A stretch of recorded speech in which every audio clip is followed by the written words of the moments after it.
खुलेगी तो क्या होगा? हालेलुया। अपने हाथों को उठाओ अपनी बाइबल के साथ और प्रार्थना करो अगले 2 मिनट तक कि प्रभु यीशु नासरी तेरे वचनों को सुनने के लिए मेरे पिता, हम अपने घरों से, अपने इलाकों से यहाँ पर सुनने के लिए आते हैं मेरे पिता। अपने वचनों के द्वारा हमारी बुद्धि को खोल, हमारी समझ को खोल दे। तूने मुझे क्यों चुना है मेरे पिता, अपने वचनों से साबित कर मेरे पिता। मेरी जिंदगी की परेशानियों का हल क्या है मेरे पिता, इन वचनों के द्वारा बात कर। सभी जन प्रार्थना करो अपने लिए।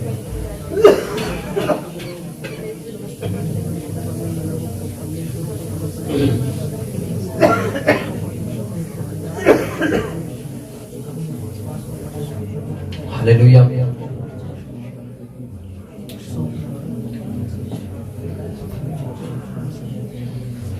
खुदावंद आत्मा इन वचनों के द्वारा मेरे सामर्थ्य पिता परमेश्वर हमारी जिंदगी में कार्य करता रहे मेरे पिता। इन वचनों को सुनने के लिए मेरे पिता परमेश्वर मैं अपनी आंखों को, अपने कानों को, अपने हृदय को खोलता हूँ। तेरे वचनों के अलावा मेरे पिता मैं किसी चीज को भी मेरे पिता सत्य ना मानूं, क्योंकि लिखा सत्य यही है कि सत्य को जानो और सत्य तुम्हें आजाद करेगा मेरे परमेश्वर। मेरे सामर्थ्य पिता इन वचनों को सुनने के लिए मेरे पिता आज मैं यहाँ बैठा हूँ, मुझ पर फजल कर अपने बेटे पर, अपनी बेटी पर कि मेरे पिता मेरी जिंदगी में कुछ भी अधूरा ना रहे मेरे खुदा। तेरे वचन मेरी जिंदगी को आज से बदलना शुरू कर दे, ऐसी प्रार्थना करता हूँ यीशु नासरी के नाम में, आमीन। हालेलुया। आप सभी को जय मसीह की। हालेलुया। अपनी बाइबल खोलो सभी जन।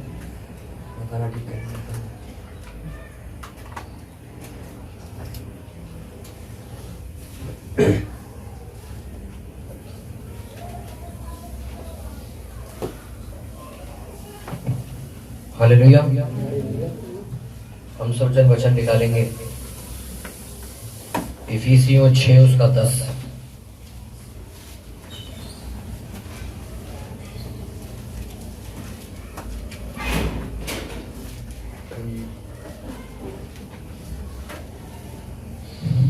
इफिसियों की पुस्तक उसका 6 चैप्टर उसका वर्स 10, पेज नंबर 269। अपने आस पड़ोस वालों को जब आप निकाल के देते तो उन्हें समझाओ भी धीरे धीरे कि कैसे निकालते हैं।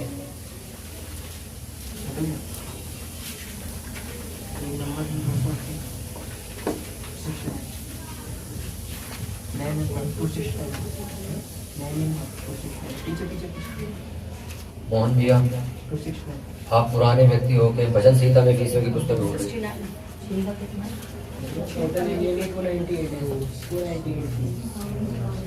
इफिसियों की पुस्तक उसका 6 उसका 10।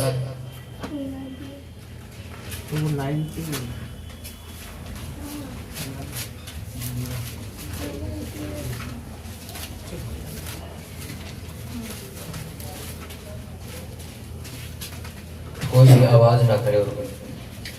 इसलिए प्रभु में और उसकी शक्ति के प्रभाव में बलवंत बनो, परमेश्वर के सारे हथियार बांध लो कि तुम शैतान की युक्तियों के सामने खड़े रह सको, क्योंकि हमारा ये मलयुद्ध लहू और मांस से नहीं परंतु प्रधानों से और अधिकारियों से और इस संसार के अंधकार के हाकिमों से और उस दुष्टता की आत्मिक सेनाओं से है जो आकाश में है। इसलिए परमेश्वर के सारे हथियार बांध लो कि तुम बुरे दिन का सामना कर सको और सब कुछ पूरा करके स्थिर रह सको। इसलिए सत्य से अपनी कमर कसकर और धार्मिकता की झिलम पहनकर और पांव में मेल के सुसमाचार की तैयारी के जूते पहनकर और इन सबके साथ विश्वास की ढाल लेकर स्थिर रहो, जिससे तुम उस दुष्ट के सब जलते हुए तीरों को बुझा सको और उद्धार का टोप और आत्मा की तलवार और जो परमेश्वर का वचन है ले लो।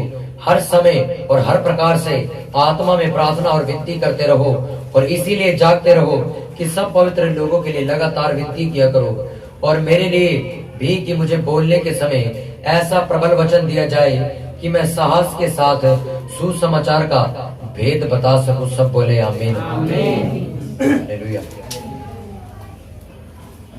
उसको अंडरलाइन कर लो। जिंदगी के अंदर सबसे महत्वपूर्ण वचन है, जिंदगी का सबसे इंपॉर्टेंट वचन है। यही वचन साबित करता है कि आप क्यों बुलाए गए हो। यही वचन साबित करता है कि जो चीजें आपके साथ इस टाइम हो रही हैं वो क्यों हो रही हैं। और यही चीजें, यही वचन आपको बताएगा कि आपको लड़ना कैसे है, और यही वचन आपको बताएगा कि लड़ना किससे है। इफिसियों 6 का 10, ये तो मुंह जुबान याद होना चाहिए आपको। कि जब कोई आपसे पूछे कि तुम्हारे हथियार कौन से, तो आप उसको बोल दे फीसियों 6 का 10। हालेलुया। अपनी बाइबल को बंद करो अंडरलाइन करने के बाद।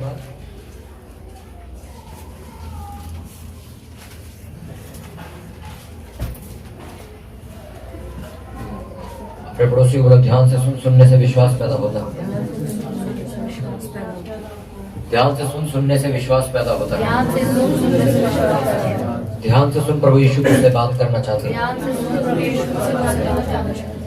बाइबल ऐसा बताती, मेरी तरफ ध्यान दो, बाइबल ऐसा बताती कि बाइबल के अंदर कुछ ऐसे आत्मिक हथियार हमें दिए गए हैं जो दिखते नहीं है पर हैं हमारे पास, जिनको अभी तक आपको दिया भी नहीं गया, ऐसा कई लोग हैं, पर बाइबल ऐसा बताती वो आपके लिए रखे गए हैं। हालेलुया। कितनों को मेरी बात समझ आ रही है? बाइबल ऐसा बताती कि तुम एक ऐसे युद्ध में हो जो आत्मिक है, संसारिक नहीं। संसारिक युद्ध कैसा होता है? बंदे को मारना हाथों से, पैरों से, गोली मार देना, चाकू मार देना, गला काट देना, ये होता है संसारिक युद्ध। पर बाइबल हमें बताती है हम एक आत्मिक युद्ध में। आत्मिक युद्ध का मतलब क्या होता है? आपका स्पिरिचुअल युद्ध जो आपकी जिंदगी के अंदर और आपकी जिंदगी के पीछे चलता है, जो फ्रंट में नहीं चलता, यानी कि वो चीजें जो आपको नजर नहीं आती।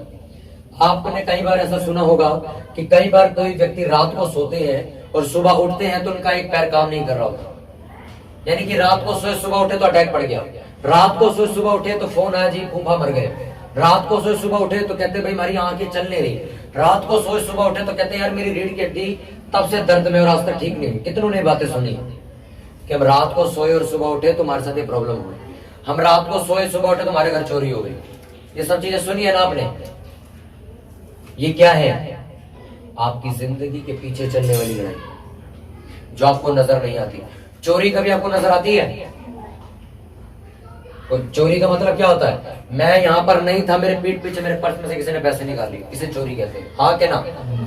यानी कि मुझे नजर नहीं आई ना ये, अब मुझे पता नहीं, बेबी तो मेरी वाइफ के पेट में था पर अंदर ही मर गया, पता ही नहीं उसको मारा किसी ने जाके अंदर, इंसान ने तो मारा नहीं। यानी कि लड़ाई क्या हुई? ये वो लड़ाई हुई जो आपके शरीर के पीछे चल रही है, जो आपको नजर नहीं आ रही। अब आप कह रहे हो यार मेरा हस्बैंड बिल्कुल अच्छा खासा है, इसको अटैक पड़ गया, मैंने तो इसको कुछ नहीं कहा, अटैक दिया किसने? ये किसकी लड़ाई हुई पीछे? ये जिसने भी अटैक दिया है, जिसने इसको मारा, कहाँ मारा? आत्मा में मारा इसको, जो आपको नजर नहीं आया। हर वो लड़ाई, हर वो चोट जो आपको नजर नहीं आती सर, वो आत्मिक युद्ध का हिस्सा होती। हालेलुया।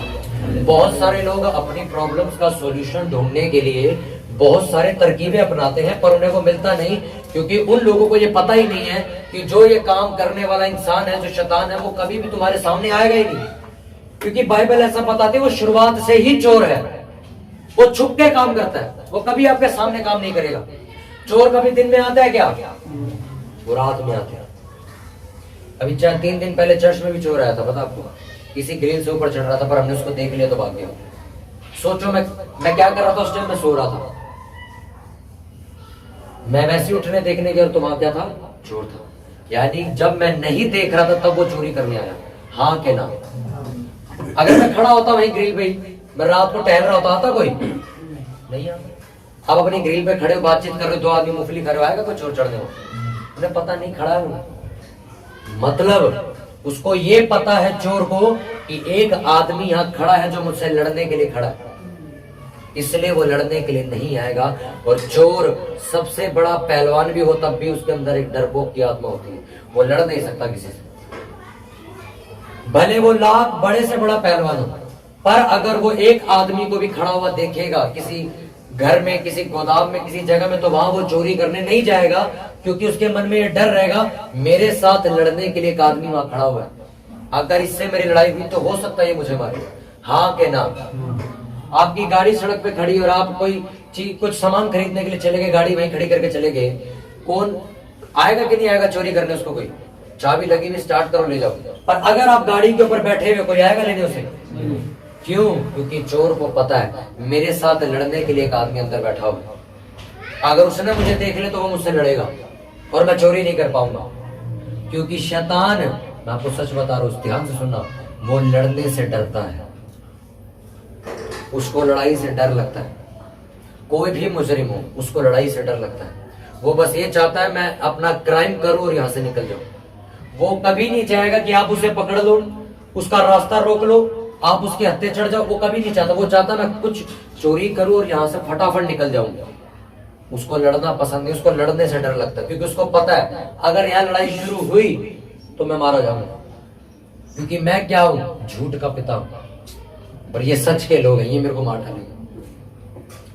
इसलिए शैतान जब भी कभी आपकी जिंदगी में कुछ भी गलत चीजें रखने के लिए आता है, तो वो तब आता है जब आपका ध्यान नहीं होता। और ध्यान ना होने का मतलब आप तो जाग रहे हो, पर मैंने शुरुआत में आपको कहा वो तब आता जब आप नहीं देख सकते। आप कभी हार्ट अटैक को नहीं देख सकते, आप कभी बीमारी को नहीं देख सकते, आप कभी किसी कैंसर को नहीं देख सकते। देख सकते हो क्या? कोई आपको बोले मेरे हाथ में कैंसर है, देख सकते हो? कहाँ है? कहाँ है कैंसर? कैंसर नहीं है, वो एक स्पिरिट है। आप किसी भी बीमारी का नाम लो, वो बीमारी आपको दिखेगी थोड़ी। आपको मैं बोल दूं मेरे सर में दर्द है, दिखा कहाँ है? दिख रहा है आपको सर में दर्द? कि कोई बंदा बैठा हो या चिड़िया बैठी हो, कोई कुछ दिख रहा आपको? कुछ नहीं दिख रहा ना, पर है। यही चीज मैं आपको कह रहा हूं, आत्मिक युद्ध की लड़ाई उन चीजों से होती सर जो है पर दिखती नहीं। आत्मिक युद्ध के अंदर 90% लोग हार जाते हैं, फेल हो जाते हैं, क्योंकि आत्मिक युद्ध में लड़ने के लिए जो हथियार चाहिए वो लोगों के पास है नहीं। आपको पता है, अगर संसार के तरीके से अगर आपके घर कोई आपका मर्डर करने आए और आपके पास हथियार ना हो उससे लड़ने के लिए, तो हो सकता है वो आपको मार के चला जाए। हाँ के ना? अगर मिलिट्री जो बॉर्डर पे जो बीएसएफ जो बॉर्डर सेफ्टी फोर्स वहां बैठी है, अगर वहां पे आतंकवादी आए और हमारी फौज के पास बंदूकें ना हो चलाने के लिए, तो क्या होगा? थोड़ी देर लड़ लेंगे हाथों से, उसके बाद गोली मार देंगे, मर गए। यानी कि अगर आपके पास चाहे संसारिक हो चाहे आदमी को, अगर आपके पास हथियार नहीं लड़ने के लिए, आप लड़ तो लोगे सर थोड़ी देर के लिए, पर एंड में मरना आपको ही है। क्योंकि जो लड़ने के लिए आपके पास आ रहा है वो पूरे हथियारों के साथ आ रहा है। आप कब तक लड़ लोगे उससे? मैं आपसे एक बात कहना चाहता हूँ, अगर एक बच्चे के हाथ में चाकू है तब भी आप उससे नहीं लड़ सकते। पता आपको? आप 50 साल के आदमी हो, आपका 6 फीट का आपकी हाइट है, आप बड़े अच्छे खासे इंसान हो, आपका शरीर बहुत फर्स्ट क्लास है, अगर एक बच्चा भी चक्कू लेके आपके सामने आ जाए तब भी आप उससे लड़ नहीं सकते।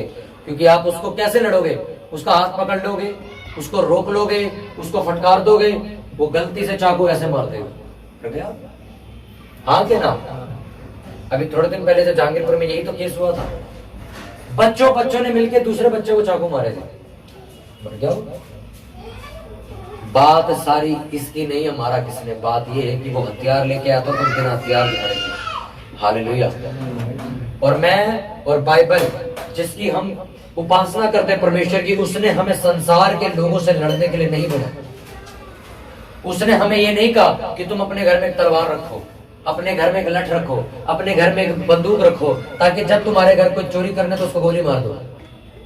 जब तुम्हारे को कोई हार्ट अटैक करने आए तो तुम उसको कोई बीमारी करने को, जादू टोना करने तो उसको गोली मार दो। बाइबल ऐसा बताती है कि तुम लोग संसार के युद्ध में हो ही नहीं, क्योंकि संसार का और तुम्हारे युद्ध का कोई मतलब नहीं है। तुम्हारा असली युद्ध जो है वो तुम्हारी जिंदगियों के पीछे चलेगा, जो जिसको हम क्या कहते हैं अपने पड़ोसी को, आत्मिक युद्ध।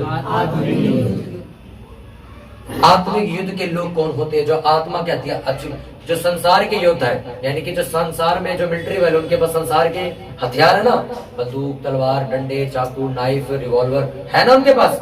अब जो आत्मिक हथियार के, जो आत्मिक युद्ध के लोग हैं, उनके पास आत्मिक हथियार होंगे। यानी कि जो अगर मारने वाला दिख नहीं रहा तो यानी कि लड़ने वाला भी नहीं दिखेगा, हथियार भी नहीं दिखेंगे, पर मरेगा जरूर वो। तो वो हथियार क्या है? बाइबल ऐसा बताती, जो तलवार जो लोग मारने के लिए इस्तेमाल करते वो तुम्हारा वचन है जो आपके हाथ में। बाइबल है जिसको आज कहीं लोग घर छोड़ के आए। अब सोचो आत्मिक युद्ध यहाँ पर शुरू हो जाए, आपके ऊपर कोई स्पिरिट आ जाए, क्या करोगे? वचन तो भैया हम लाए नहीं, अब वो हमें मारे जा रहा है, बुद्धि ने हमारी लाल कर दी, हम करें क्या? कितनों को मेरी बात समझ आ रही है? आत्मिक युद्ध के हथियार क्या लिखा? जब तलवार तुम चलाओगे तो वो तलवार कौन सी होगी? वचन की। यानी कि क्या? आपने बाइबल उठा, बोलो तलवार है। मेरे आत्मिक युद्ध का जो हथियार है वो एक तलवार है, और वो तलवार ये मेरा वचन। हालेलुया। उसके बाद एक जरूरत पड़ती है एक आदमी को, जब दूसरे वाला हमला करेगा तो उसके पास एक शेड होती है उसकी तलवार रोकने के लिए। हाँ के ना? एक आगे अभी कभी आपने देखा, कभी हमारे देश के या किसी भी देश के जब पीएम निकलते हैं तो एक बंदा उनके साथ निकलता है जिसके अंदर एक बैग टाइप ब्लैक कलर का कुछ होता है, टेची टाइप। वो बैग नहीं होता, वो एक शेड होती है जैसी फायरिंग शुरू होती तो वो जो बंदा होता है वो पूरी शेड खोल देता है और उस शेड से गोली पार नहीं हो सकती। वो शेड होती है उसके पास, वो कोई डब्बा लेके नहीं चलता कि इसके अंदर पैसे रखे हुए कि हमारे किसी प्रधानमंत्री को भूख लगी तो होटल में पैसे देने इस बैग में से निकाल के। वो बैग नहीं होता, वो एक शेड होती है जो एक बटन दबा के पूरी शेड कवर कर देगा और पूरा घेरा बन जाएगा वहां पर, वो प्रधानमंत्री को गोली लग नहीं पाएगी। वो शेड किस लिए होती है? उसके हथियार को रोकने के लिए। अब आपके पास तलवार तो है, वो भी आ रहा है, उनने तो गोली मार दी, तुम तलवार लेके खड़े रहो। अब आपने उसकी गोली को रोकना कैसे? लिखा तुम्हारा विश्वास तुम्हारी ढाल है। वो ढाल क्या है तुम्हारी? अपने पड़ोसी को बोलो मेरी ढाल जो दुश्मन के हथियार को रोकेगी वो मेरा विश्वास होगा। आमीन। अब उसके बाद बाइबल अब हमने देखा कि जब कोई योद्धा लड़ने के लिए जाता है तो उसकी कॉस्ट्यूम होती है, हाँ कि ना? अगर उसके सीने पे या हाथों पे कभी आप तलवार मार दो तो लगेगी नहीं। वो लोहे का कवच पहन के लड़ते थे, क्या मार दोगे तो लगेगी नहीं। वो झिलम जो उन्हें पहनी होती थी क्या थी? एक सुरक्षा कवच था। उसी का आत्मिक युद्ध में भी होना चाहिए। अब आत्मिक युद्ध में हमें क्या दिया? धार्मिकता की झिलम।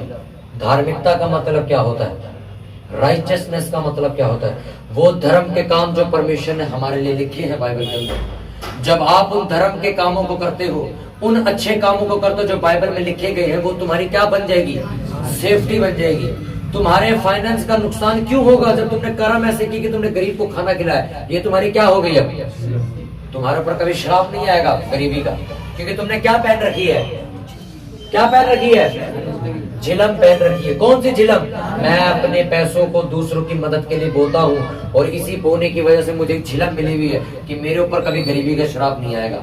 कितनों को मेरी बात समझ आ गई? अपने पड़ोसी को बोलो तेरे धर्म के काम तेरी झिलम बन जाएगी, तेरी सुरक्षा के लिए, कि कोई शराब तुझ पर नहीं आएगा। उसके बाद बाइबल ऐसा कहती है कि उनका हेलमेट भी होता था लड़ते जो है। अब आत्मिक युद्ध में भी हेलमेट होना चाहिए। आत्मिक युद्ध का हेलमेट क्या है? आपका उद्धार, आपका साल्वेशन, आपका जिंदगी का बदल जाना। वो इंसान कभी भी बॉर्डर के ऊपर खड़ा होकर नहीं लड़ सकता जिसने कभी भी मिलिट्री की ट्रेनिंग नहीं ली।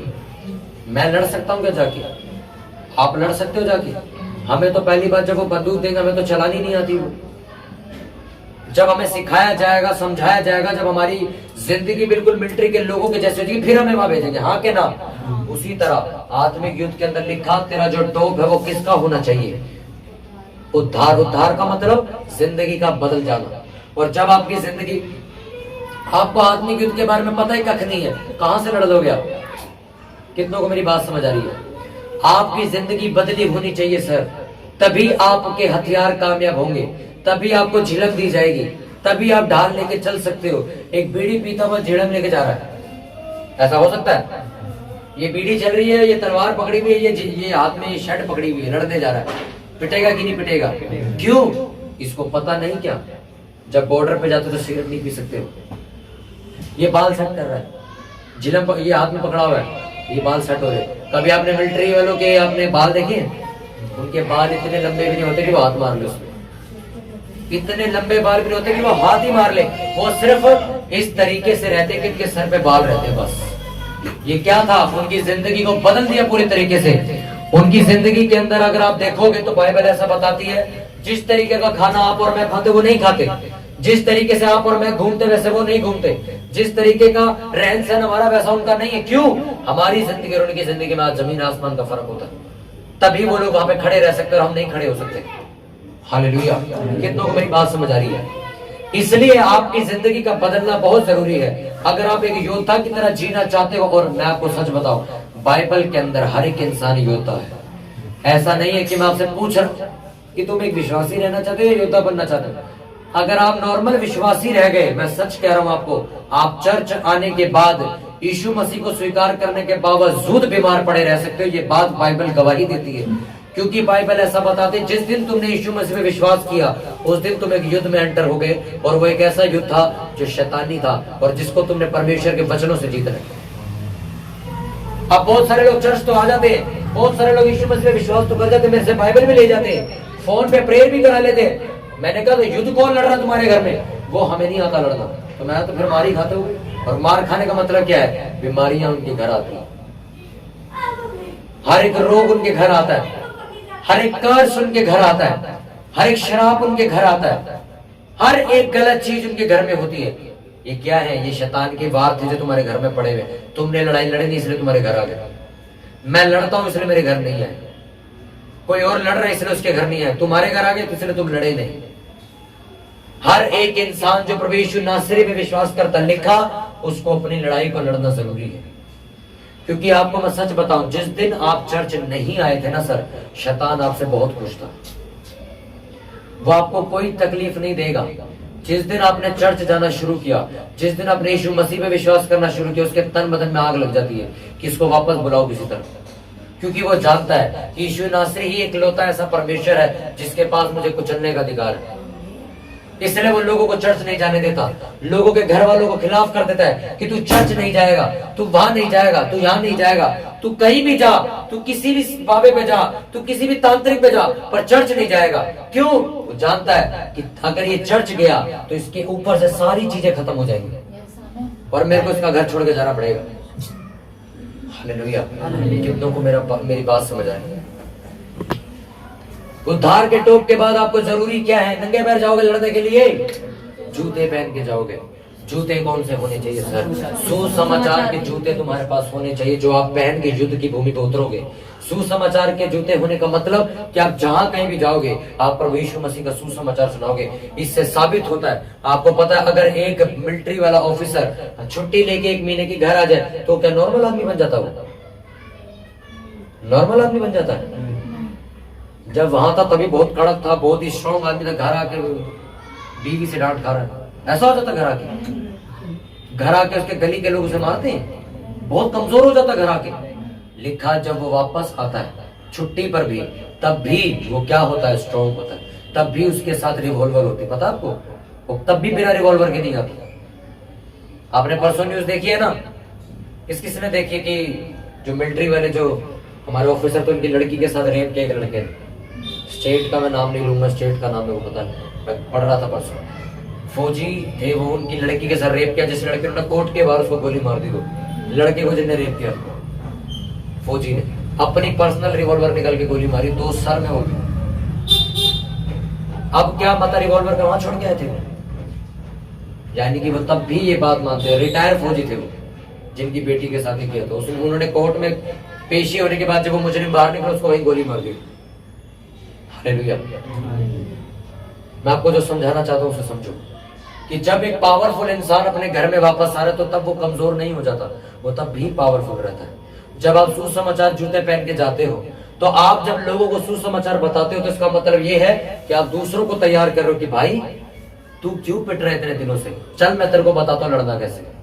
चल यीशु नासरी पे विश्वास कर, क्योंकि ने लिखा जो मुझ पे विश्वास करेंगे वे अनंत जीवन पाएंगे। इसलिए आपको सुसमाचार के जूते पहनना भी जरूरी है कि अगर आप एक मिलिट्री वाले ऑफिसर हो आत्मिक, तो आपको दूसरे को भी मिलिट्री में लेके आना है कि नहीं भाई मैं नहीं चाहता तू मार खाए, तू भी आ। आज मिलिट्री की भर्ती क्या बंद हो चुकी है? 1000 लोग चाहिए थे, हो गए 1100 नहीं चाहिए। आज भी आप अप्लाई करो, मिलिट्री की ट्रेनिंग चल रही है, आपको भर्तियां मिलती रहेंगी। क्यों? जरूरत है देश को कि ज्यादा लोग लड़ने के लिए, तो हमारा देश ज्यादा सेफ रहेगा। हाँ के ना? पुलिस की भर्ती कब बंद हो जाती है? हर साल? हर साल होती है। क्यों? जितना ज्यादा पुलिस डिपार्टमेंट बढ़ेगा उतना ज्यादा कि क्राइम कम होता चला जाएगा। उसी तरह जितना ज्यादा लोग प्रेयर करने के लिए जागेंगे, जितना लोग लड़ने के लिए तैयार होंगे अपनी आत्मा में, उतना आपके घरों में बीमारियां दूर रहेंगी। आपके घर में एक बंदा भी जागता ना तो उसकी वजह से पूरा घर बच जाता है। कि एक बंदा बेटा खड़ा, एक बंदा अगर आपके घर में जाग रहा हो तो चोर आ जाएगा? अभी एक जाग रहा होता है। हमारे घर में 3-4 बार चोर चढ़े और हर बार हम पकड़ लेते हैं। चोर भी सोते, कबूतर रहेंगे, सोते नहीं है। कोई ना कोई जाग ही रहा होता है इनके घर में। उस दिन भी मैं प्रेयर करके ऊपर गया और मैं सो गया। मैं फोन चेक कर रहा था, मैं एक नया फोन लेने की सोच रहा था। मैं उस फोन के बारे में पढ़ रहा था कि लेना है कि नहीं। इतने में मेरे को एक आवाज है कि नहीं, कोई आवाज आ रही मुझे नीचे फ्लोर से। मैंने ऊपर से आके बाहर देखा 3 चोर ऊपर चढ़ रहे थे। वो भी ऊपर सोचे थे, फिर जाग गए, उतर के चले गए। भाई जागे रहते क्यों? परमेश्वर ने कहा जागते रहो। हालेलुया। अब सोचो हम घोड़े बेच के सो रहे होते, हमारे सारे घोड़े खोल के ले आते। हाँ? होता कि नहीं? कभी पूरी मिलिट्री सोती है क्या? 50 हो जाएंगे, 50 तब भी जागते रहेंगे। आपके घर वाले अगर आपको लगता भी हाँ ये मेरा छोटा भाई है, ये ज्यादा प्रेयर नहीं कर सकता, मैं जाग सकती हूँ, मैं जागू। ये यार मेरी मम्मी की थोड़ी तबीयत ऐसी है तो पापा कहे भी मैं जाग सकता हूँ, मैं जागूंगा अपने बच्चों के लिए, अपनी वाइफ के लिए मैं जागूंगा। जागोगे कि नहीं? अब घर का मुखिया भी सुस्त, वाइफ भी सुस्त, बच्चे निकम्मे, तो क्या होगा फिर? घर में आपने ताला मत मारो सर, ताला खोल के रखो जब सब नहीं सोना है तो। हालेलुया। आप लोग एक आत्मिक युद्ध में, मैं एक आत्मिक युद्ध में हूं कि अगर हम लोग नहीं लड़े तो सर ये बात लाजमी है कि हमने मार खानी। और वो मार पता कौन सी होती है? वो संसारिक मार नहीं होती, वो मार होती है बीमारियों की, श्रापों की, रोगों की।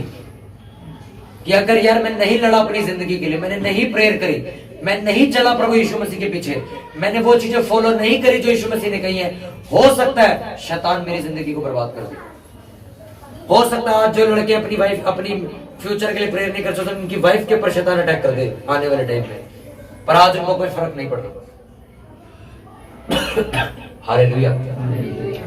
वो कहावत आपने सुनी है, आप चोर को चढ़ने से रोक सकते हो, उसको चोरी करने से रोक सकते हो, पर अगर वो चोरी करके चला गया आप उससे ले नहीं सकते। हाँ के ना? अगर आपके घर से चोरी हो गया, कुछ ले सकते हो उससे वापस, ढूंढ सकते हो उसे दोबारा, वो ले गया। उसी तरह आपका एक केयरलेस टाइम, कल कर लेंगे यार प्रेयर, आज सो जाते हैं, और आज ही शैतान ने आपके घर में बीमारी लेके आनी हुई, वो तो दे के चला गया। कभी मेरे पास जब फोन आते हैं, मेरे को पता होता है क्या आज इसके घर में ये होने वाला है, आज ये बीमार हो जाएगा, आज इसके बच्चों के साथ ऐसा हो जाएगा, हमें नहीं पता होता, पर हम तब भी प्रेयर करते हैं। क्यों? अगर आ गया तो वो हार के जाएगा, क्योंकि हम पहले से रेडी बैठे। हालेलुया। कितनों को बात समझ आ रही है? चिड़िया अपने सर पे उड़ रही है, उसको उड़ने से मैं खुद मानता हूं अब रोक नहीं सकते, पर उसको घोंसला बनाने से रोक सकते। मैं जब सो रहा था तो मेरी लाजमी सी बात मैंने नहीं रोक पाया कि जितना वो चढ़ चुके थे, हो सकता था पूरा चढ़ जाते, मैं नहीं रोक सकता था, क्योंकि मैं उन्हें नहीं रोक सकता। वो चोर है, वो कभी किसी भी टाइम आ सकते हैं, पर मैंने उन्हें चोरी करने से रोक लिया। यही चीज मैं आपको समझा रहा हूं। अपनी जिंदगी के अंदर लोगों को बोलने से आप रोक नहीं सकते, पर उनको अपनी जिंदगी में गंदा बीज बोने से रोक सकते।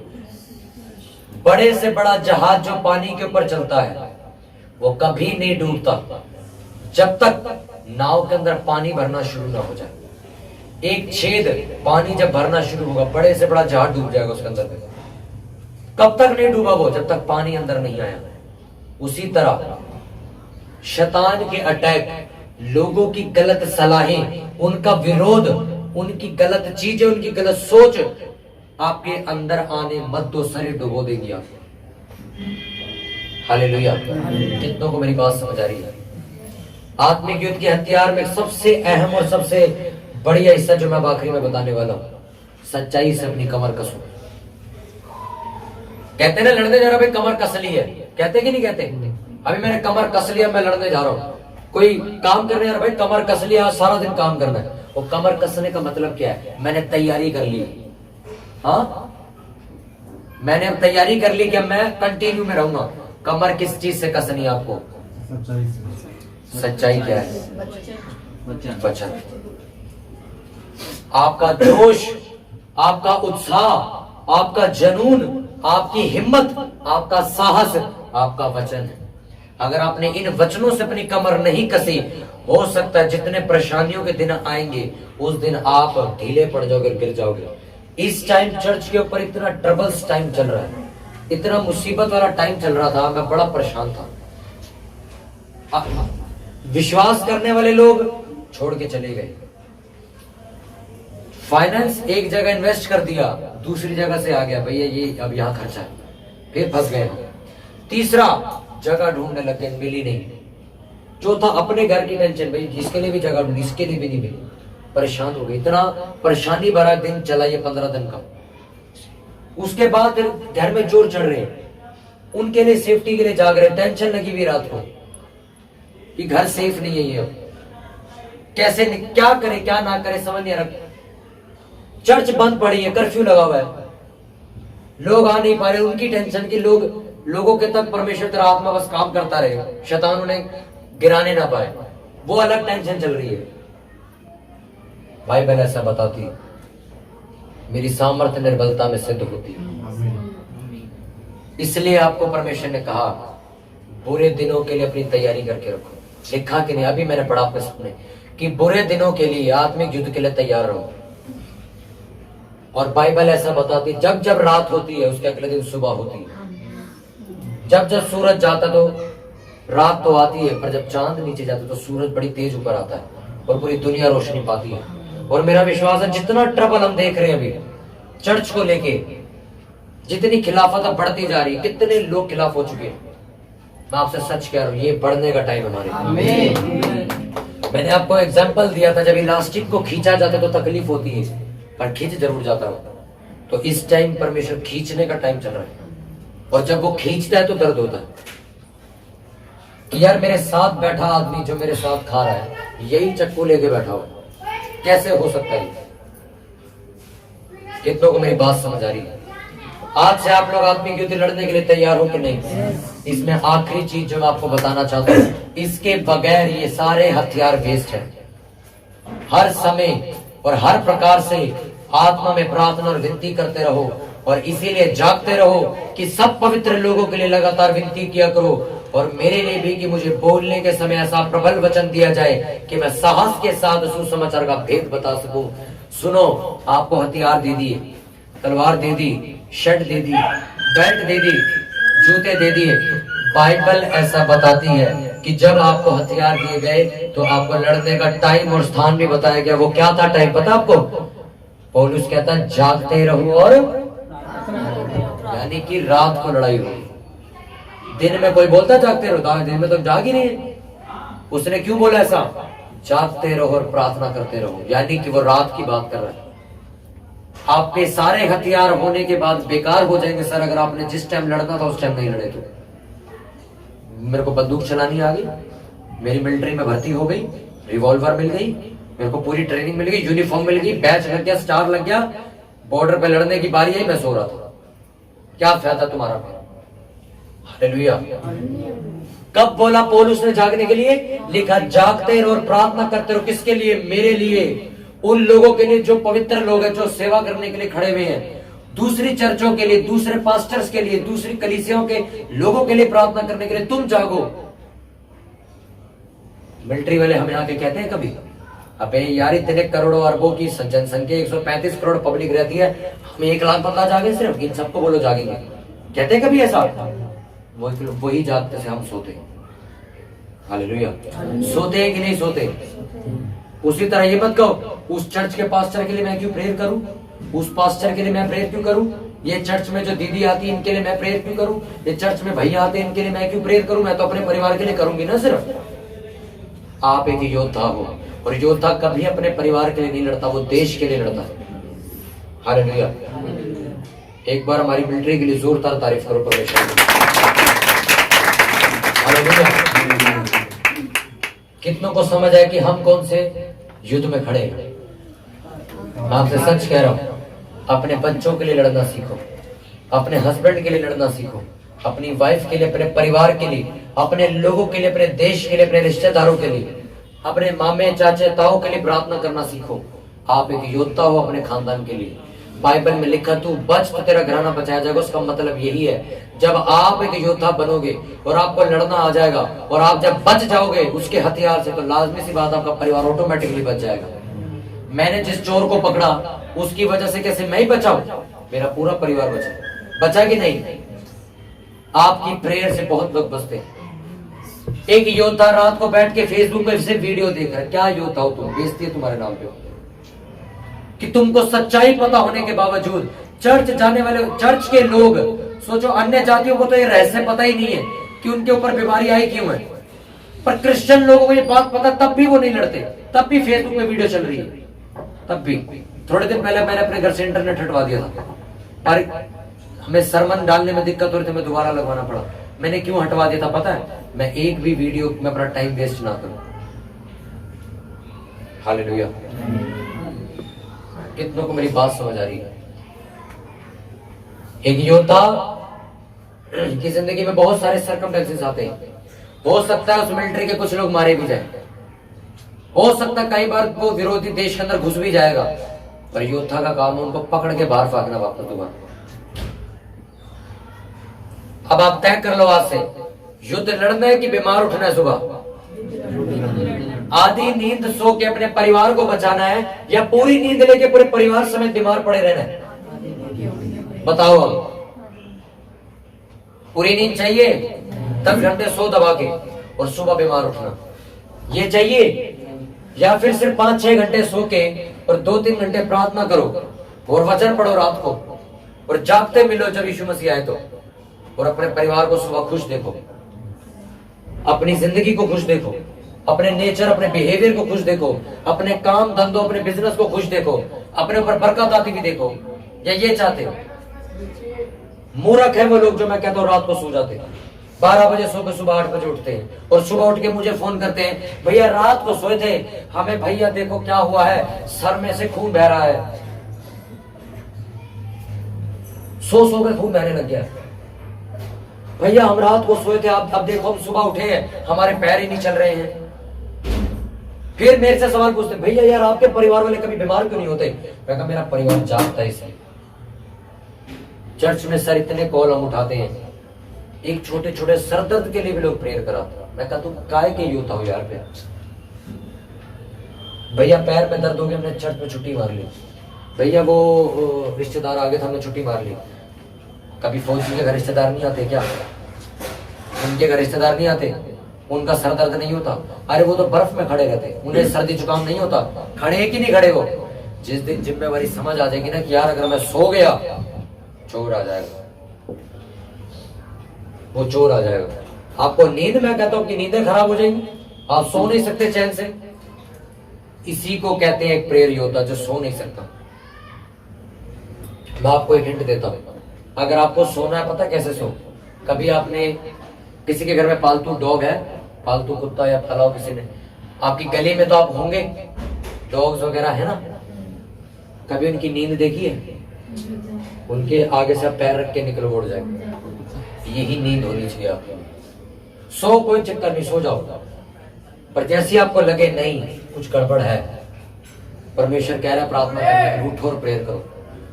कितनी बार ऐसा हुआ है कि रात को कोई पास्टर प्रेयर करने के लिए उठा और अगले दिन उसके चर्च में गवाही आती कि भैया रात को मेरे हस्बैंड को पैरालाइज हो गया था और पता नहीं एकदम से ठीक हो गया रात को 3 बजे। और पास्टर कहता है रात को 3 बजे परमेश्वर ने मुझे उठाया था प्रेयर करने के लिए, क्योंकि परमेश्वर जानता भाई ये बीमारी रह जाएंगे, ये नहीं उठेंगे, तो उठ कर प्रेयर इनके लिए।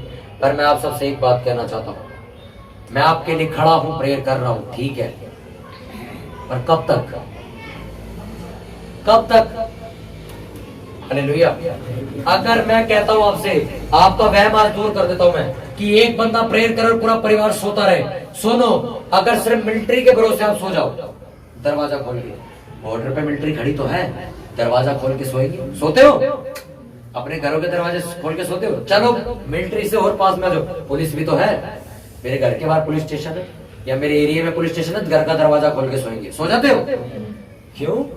पुलिस है तो, एक बंदा खड़ा तो है, वो पुलिस स्टेशन में बैठा तो वो एक आ जाएगा। क्यों दरवाजा बंद करते हो?